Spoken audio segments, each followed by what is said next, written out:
하나님 나라의 백성인 하백 여러분, 하백의 성경 아카데미에 오신 것을 환영합니다. 이 시간은 성경 신학 13강 시간입니다. 강의 주제는 성경 신학은 다른 신학 분과와 어떻게 비교되는가입니다. 이 주제에 대해서 조직 신학자인 오렌 마틴으로부터 그 내용을 함께 들어보겠습니다. 우리 위에 계시는 초월적인 하나님이 자신의 피조물인 우리와 언약의 교제를 맺기 위해 우리에게 말씀하셨다는 것은 깜짝 놀랄 일입니다. 언젠가 우리는 성경을 통해 하나님을 만나는 것이 아니라 얼굴과 얼굴을 보며 하나님이 우리를 아신 것 같이 우리도 하나님을 알게 될 것입니다. 그때는 우리가 하나님을 있는 그대로 보게 될 것이기 때문입니다. 하지만 지금 성경을 해석하는 것은 구속받은 성도가 그리스도를 따라 자신의 영원한 본향으로 가는 길에 그리스도 안에서 하나님의 자녀가 되었다는 것이 무엇을 의미하는지를 배우는 능동적인 활동입니다. 따라서 이 여정에서 우리의 목적지까지 가기 위해 필요한 여러 가지 도구가 있습니다. 석의, 성경신학, 조직신학, 역사신학, 실천신학입니다. 하지만 우리는 이 여러 요소를 하나님을 아는 온전한 지식을 얻기 위한 기계적인 단계들, 즉 각 단계는 단지 다음 단계로 넘어가게 해주는 역할만 하고 다음 단계로 넘어가면 이전 단계들은 아무 쓸모가 없게 되는 것으로 보아서는 결코 안 됩니다. 도리어 각 단계는 서로를 보완하고 형성하며 풍성하게 해서 우리로 하여금 하나님을 아는 지식에서 자라가게 해줍니다. 그러니까 여러분이 그림에서 보시는 것처럼 석의에서 출발해서 성경신학, 역사신학, 조직신학으로 끝나는 것이 아니라 성경신학은 다시금 석의로 피드백을 하고요. 역사신학은 성경신학과 석의로 피드백을 하게 되고 조직신학은 역사신학, 성경신학, 석의로 피드백을 하게 됩니다. 그러니까 서로 간에 보완하고 형성해 가면서 풍성하게 하는 것이지요. 피드백을 나타내는 선들이 존재합니다. 어떤 사람의 조직 신학이 그 사람의 성경석의에 영향을 미친다는 것을 부정하는 것은 터무니없습니다. 그럼에도 이 전개 과정을 최종적으로 결정하는 선은 성경석의에서 시작해서 성경신학과 역사신학을 거쳐 조직신학으로 이어지는 직선입니다.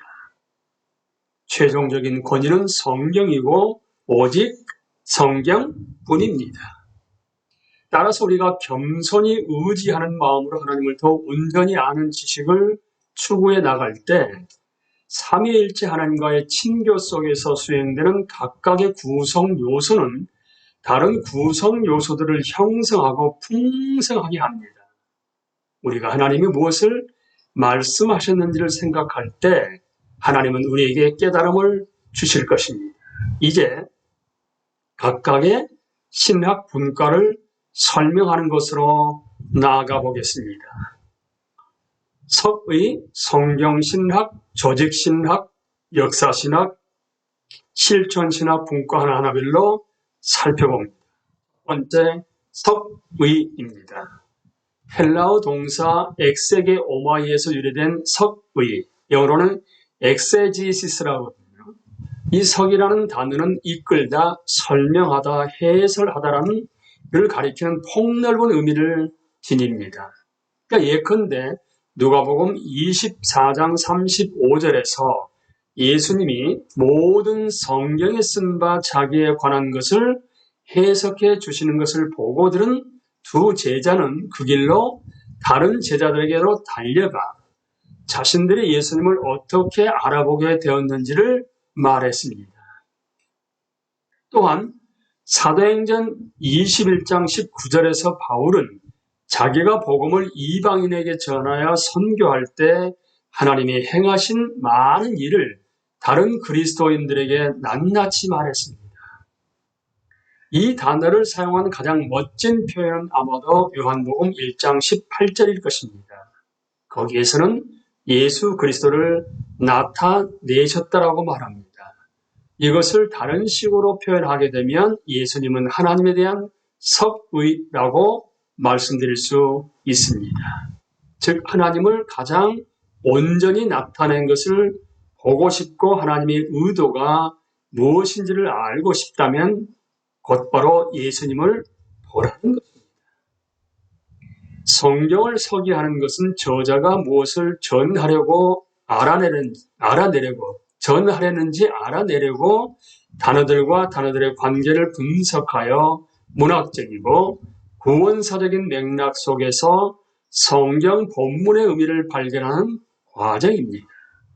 한편으로는 성경이 하나님에게서 왔고 오랜 세월을 걸쳐 하나님이 공인하고 위임한 사람들을 통해 성령에 의해 계시되고 기록되었음을 감안했을 때 성경이 모세나 이사야나 누가나 바울이나 그 밖에 다른 성경 저자를 통해 무엇을 말하는지를 듣는 것은 하나님이 무엇을 말씀하신지를 듣는 것입니다. 결국 성경은 하나님의 말씀이기 때문입니다. 따라서 하나님이 부여한 통일성은 성경의 처음부터 끝까지 모든 면면에 미칩니다. 다른 한편으로 여러 사람이 오랜 세월에 걸쳐 이 계시를 받아 기록했으므로 우리는 기록된 하나님의 말씀이 지닌 풍부한 다양성을 채굴해 나갈 때만 그 풍성함을 점점 더 깊이 알게 됨과 동시에 변화되어 갑니다. 따라서 성경 섭의의 구성 요소로는 문학 장르를 분석하는 것, 본문 비평, 번역, 문법, 논증 도식, 역사적 문화적 맥락, 문학적 맥락, 단어 연구 등 여러 가지가 있습니다. 이 서기 과정은 성경의 저자이신 하나님과 사람들이 전하려는 것을 이해하고 받는 것에 초점이 맞춰져 있습니다.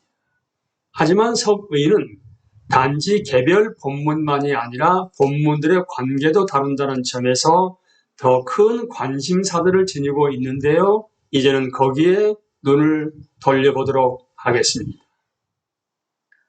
성경신학입니다. 성경신학은 하나님이 어떻게 성경을 계시했는지를 주목하는 가운데 개별 성경 본문의 서기에서 성경 전체로 나아갑니다.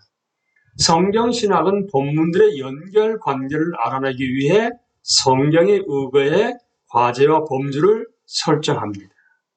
그러니까 성경신학을 교회 안에서 및 교회를 위해 성경을 신학적으로 해석하는 것이라고 브라이언 로스너 신학자는 말했습니다. 또한 성경신학은 역사적이고 문학적인 감수성으로 시작해 성경 전체에 걸친 서사와 그리스도 중심적인 초점을 염두에 두는 가운데 하나님 및 하나님과 세계의 관계에 대한 성경의 가르침을 성경의 의거에 분석하고 종합하려 한다고 말합니다. 이 정의는 성경신학을 제대로 올바르게 이해하고 행하기 위해 알아야 할 몇몇 중요한 구성 요소를 보여줍니다. 첫 번째, 성경신학의 본질은 성경이라는 완성된 정경에 비추어 행하는 서기입니다. 모든 본문의 최종적인 맥락은 기록된 하나님의 말씀 전체이기 때문입니다. 성경은 자기 증언의 말씀이므로 우리는 성경을 하나님의 증언으로 해석해야 합니다. 모든 성경은 인간 저자들이 자원해 썼다고 해도 하나님의 말씀으로 받아들여지고 이해되어야 합니다. 하나님의 성경 안에서 자신을 나타냈다는 사실을 인정하지 않으면 성경신학이라는 개념은 성립할 수 없기 때문에 헛수고가 될 뿐입니다. 즉 하나님이 그를 통해 자기 자신을 계시했다는 것이 전제되어야만 진정한 의미에서 신학을 하는 것이 가능하다는 말입니다. 따라서 구약 성경과 신약 성경 간에는 통일성이 있고 이 둘은 함께 이 세상에서 그리스도를 통해 하나님이 이루는 계획을 선포합니다. 두 번째, 성경신학의 임무는 역사 속에서 이루어진 하나님의 계시의 점진적이고 유기적인 전개 과정을 추적하는 것입니다. 하나님은 자신의 임재와 자신의 구원 행위들을 점진적으로 계시하셨습니다. 하나님은 오랜 세월에 걸쳐 구속을 행하셨습니다. 단번에 행하지 않고 언제나 획일적인 방식으로 행하지도 않습니다. 하나님의 구원은 별개의 많은 단계, 하지만 사실은 서로 연결되어 있는 이 단계들 속에서 기이한 우여곡절을 통해서 행해집니다. 이 단계들은 대체로 하나님의 주요한 행위와 구속 언약, 예를 들면 창조 출애굽, 포로 생활 또는 아담 노아 언약, 아브라함 언약, 모세 언약, 다윗 언약, 새 언약에 따라 구분됩니다. 그러나 성경의 중심적이고 최종적인 구속의 시기는 예수 그리스도의 성육신에서 시작되어 십자가 사역에서 절정에 달합니다. 따라서 성경신학의 초점은 하나님이 역사 전체에 걸쳐 자신을 어떻게 계시했는지만이 아니라 예수님이 유기적으로 연결되어 있는 하나님의 모든 말씀을 역사의 정점에서 어떻게 성취하는지에도 맞춰집니다. 그러므로 성경신학은 특정 본문을 더 잘 이해하기 위해 그 이전에 나온 본문들을 계속 주시합니다. 하지만 거기에서 그치지 않습니다. 각각의 본문의 최종적인 맥락은 그리스도를 중심으로 하는 성경 전체이기 때문입니다. 그래서 성경신학은 특정 본문이 예수님 안에서 이루어진 하나님의 최종적인 구속 계획과 어떤 관계에 있고 어떻게 들어맞는지를 이해하기 위해 성경 전체를 염두에 두는 가운데 그 본문 전후에 오는 것들을 주목해야 합니다. 예컨대 후기 예언서를 연구할 때는 그 특정한 역사적 맥락 속에서 무슨 일이 벌어지고 있는지를 이해하려면 이전에 일어났던 일을 계속 주시해야 합니다. 그렇게 주시해야 하는 이유는 후기 예언서는 당시까지 하나님과 그의 백성 이스라엘 사이에 맺어진 언약들에 대한 하나님의 신실하심과 이스라엘의 신실하지 않음을 배경으로 이스라엘의 역사를 설명하기 때문입니다. 신학적으로 말하면 후기 예언서는 1차적으로 오경이 정의하는 언약이라는 맥락 속에서 하나님의 말씀을 선포하면서 이스라엘의 불순종의 결과로 언약에 의한 저주의 약속이 그들에게 임할 것이라는 결론을 내립니다. 후기 예언서는 하나님의 의로운 심판과 거저 베풀어 주신 자비 둘 다 보여주는 방식으로 창조에서 포로기에 이르기까지 거대한 이야기를 해설합니다. 하지만 선지자들은 단지 과거를 보여주는 것에서 그치지 않습니다. 하나님이 이스라엘의 현재 상태에 대한 냉정한 설명과 이스라엘의 영광스러운 미래에 대한 약속을 둘 다 보여주는 미래지향적인 사건들을 계시하기 때문입니다. 즉 선지자들은 포로기, 출애굽, 사람들, 땅, 심판, 구원이라는 주제에 상당한 정도로 기여합니다. 이런 식으로 선지자들은 장차 오실 고난받는 종이자 만왕의 왕이신 분을 통해 하나님의 나라가 세워질 것이라는 소망을 미리 맛보게 합니다. 이것은 성경신학을 하는 한 가지 방법이고 다른 방법도 있습니다. 성경신학은 성경 전체에서 또는 성경의 대분류, 예를 들면 율법, 예언서, 복음서나 책, 예를 들면 레위기, 이사야, 마가복음, 아니면 한 저자의 모음집, 예를 들면 요한서신이나 바울서신, 구약성경이나 신약성경 같이 한 부분에서 단어, 개념, 주제, 예를 들면 언약, 하나님의 나라, 땅, 성전을 추적할 수도 있기 때문입니다. 어떤 방법으로 성경신학을 하든 우리가 명심해야 할 것은 성경신학은 성경 자체의 구조와 범주를 가지고 성경에 대해 그 자체로 말하고 이 구조와 범주와 어떻게 그리스도 안에서 최종 목적지에 도달하는지를 고찰할 때까지는 완결되지 않는다는 것입니다. 성경신학을 할 때 염두에 둬야 할 아주 중요한 것은 하나님은 역사의 주이시고 하나님의 구속 계획은 성령에 의해 최종 목적지인 성자를 향해 움직여 간다는 것입니다. 계시가 지닌 이 유기적 특질은 성경의 통일성과 다양성 둘 다를 설명해 줍니다. 따라서 성경은 유기적 성격을 지니고 있어서 성경의 다양성으로 말미암아 성경의 권위와 참됨은 훼손되지 않습니다. 하나님은 자신의 말씀을 계시하는데 사용한 인간 저자들을 형성하셨고 그들이 쓴 것도 형성하셨으므로 하나님의 감동으로 된 말씀은 신앙과 실천을 위해서 충분합니다. 이제 조직신학으로 넘어갑니다. 성경신학은 성경 본문들을 서로 비교하고 탐구하여 성경이 처음, 그러니까 창세기 1장부터요, 끝, 요한계시록 21장과 22장 새 창조까지 역사적이고 구속사적으로 어떻게 전개되는지 추적함으로써 성경을 그 자체로 해석합니다. 반면에 조직신학은 1차적으로는 성경의 원천이신 삼위일체 하나님, 부차적으로는 삼위일체 하나님과 관련된 모든 것이 어떻게 체계적으로 연결되는지를 성경에 의거해서 연구합니다.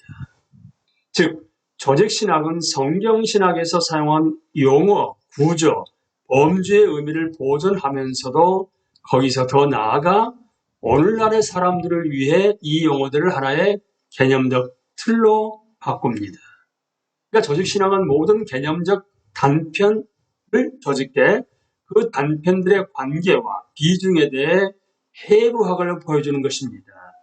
따라서 조직신학은 모든 실체를 하나님의 말씀 및 일과 연결시킵니다.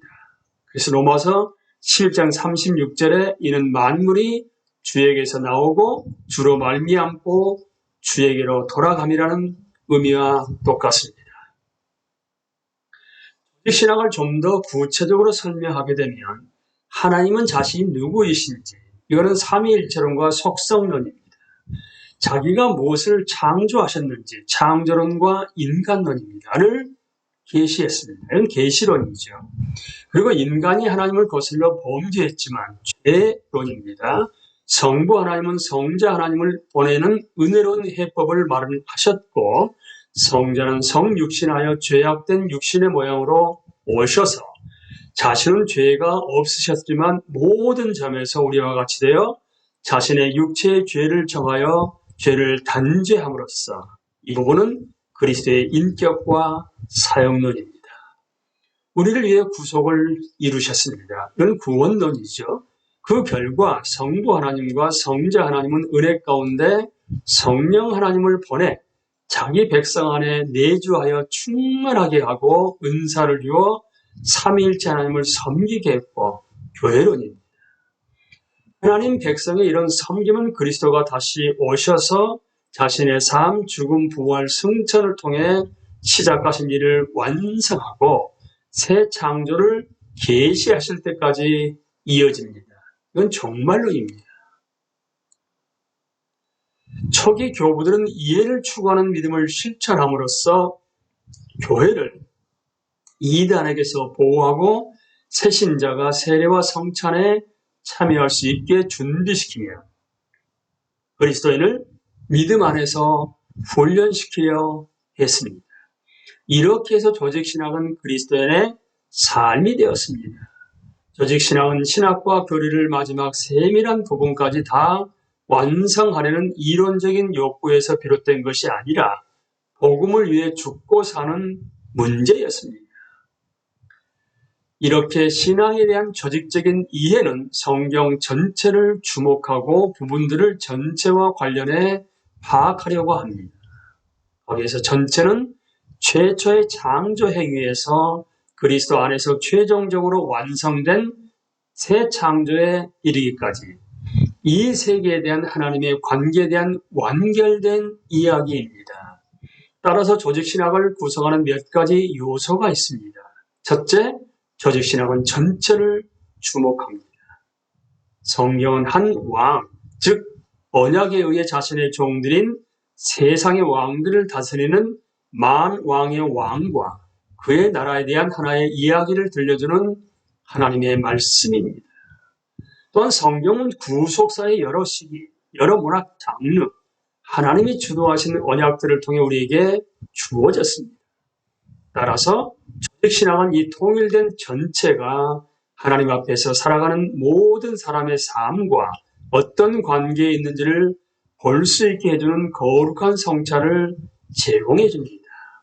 또한 조직신학은 하나님의 일반 계시로 말미암아 성경 밖에서 발견되고 알 수 있는 것들을 성경 전체와 연결시키려고 합니다.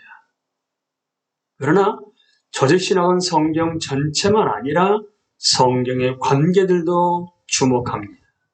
즉, 조직신학은 성경이 믿음에 대해 가르치는 것들 또는 성경의 순종, 즉 행위에 대해 가르치는 것들이 각각 성경이라는 정경 전체에 걸쳐 어떻게 발전되어 왔는지를 고찰할 뿐만 아니고요.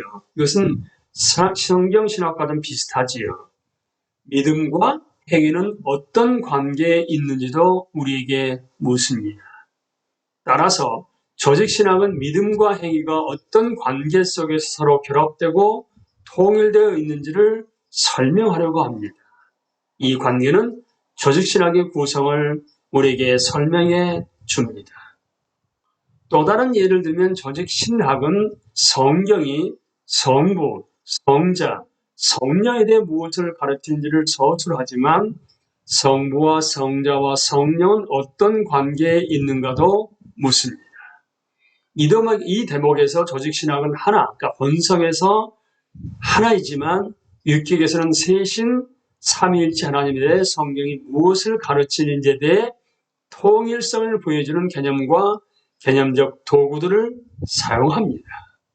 끝으로 조직신학은 비중에도 주목을 합니다. 즉, 조직신학은 복음같이 가장 중요한 것과 2차적이거나 3차적으로 중요한 다른 것들을 구별합니다. 따라서 조직신학은 성경 자신의 가르침과 우선순위를 반영하여 성경의 가르침을 바라보고 제시하려고 합니다. 하나님 나라의 백성인 하백 여러분, 지금 우리는 신학에 관련된 5가지 분과에 대해서 이 시간에는 석의와 성경신학과 조직신학이 어떠한 맥락에서 탄생되게 되고 어떠한 내용을 함축하고 있는지를 함께 나눴습니다. 뿐만 아니라 그들과의 관계도 함께 살펴보았습니다. 이렇게 우리가 하나님을 알아가는 데 있어서 알아가는 것으로 끝나는 것이 아니라 예수 그리스도의 제자로서의 삶을 살아가기 위해서 5가지 신약 분과의 내용들을 암과 동시에 거기 안에 통일성이 있게 되고 5가지 다양성 관계가 어떻게 상호 연결된가를 파악하게 됨으로 말미암아 우리의 삶 자체가 예수 그리스도의 제자요 그리스도인으로서의 하나님 나라의 백성으로서 특별히 예수 그리스도의 동력자로서 살아가는데 도움이 될 수 있게 되기를 예수님의 이름으로 기도합니다. 감사합니다.